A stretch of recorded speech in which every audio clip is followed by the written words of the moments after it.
Ravens alive as they are trying to make it into the playoffs in the AFC. Pretty much ends, one would think, Howie, the Cowboys' hopes. They're now 3-9 on the season. Yeah, as Troy mentioned, I think there's a lot to address in Dallas.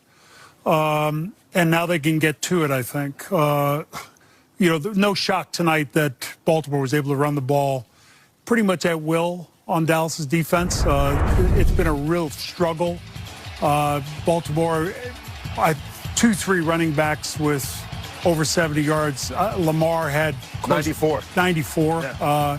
So they kind of had their way on the ground, but I think the bigger issue is, I think Troy mentioned, there's a lot to address. Jimmy talked about possibility of getting Dak signed to a long-term deal. He seems like he's ahead of schedule. That's a good thing. We all know what kind of an impact now, even more so, that Dak had on that football team. And also, if they're picking high and a franchise quarterback comes to them in that pick, don't hesitate to take one. Let's talk about this Ravens team, though. We talked at the pregame. They needed to win tonight to just have a chance to stay in the hunt. They're still outside the playoff picture looking in, but this keeps them close. And when you run for 294 yards on the ground, you probably should win. Yeah, you should win. But, I mean, Dallas ranked dead last in the league as far as stopping the run. But there's still some positive to take there, because I look at Lamar Jackson and what he was able to do on the ground with his legs. And I think that's kind of the secret sauce for him.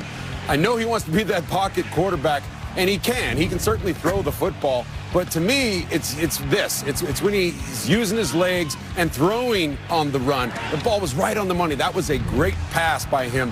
If he can just keep there, like stay Lamar Jackson. The same thing with Cam Newton a couple years ago when he shredded the league, that MVP year. The next year, they start saying, okay, I want to be more of that pocket guy.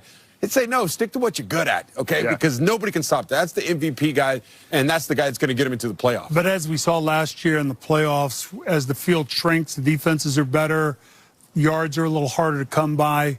He's going to have to make some throws in key situations if they qualify for the playoffs. Now, remember, he also missed last week with COVID. Yes. So he took maybe a little while to get him in the rhythm.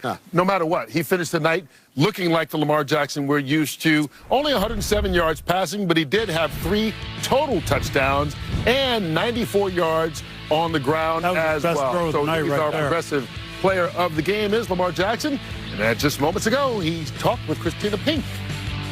Okay, Lamar, you told me you were 100%, that you were feeling good as you came back out on the field. You looked like it tonight, but how did you feel throughout the game? I felt great. I was kind of slow coming out there on the field. I was kind of slow at the beginning, but my adrenaline started rushing. The whole offense played great, defense played great. Special teams did. It was an all-around team effort. I'm just proud of my guys. Well, yeah, certainly a complete game from this team, but I got to ask you more about this offense, because you guys rushed for 294 yards on the ground. You, of course, were a big part of that. What made you so explosive tonight? Oh, man, my leg. I've been out for like 2 weeks, so my leg's fresh. Our offensive line blocked their tail off, though. We had lanes to run through, and it was just making our job a lot easier, and hats off to my running backs. They did a great job tonight. Congrats on the win, Lamar. Thank you so much, and good to see you back out there. Appreciate you. All right, and so they win 34-17.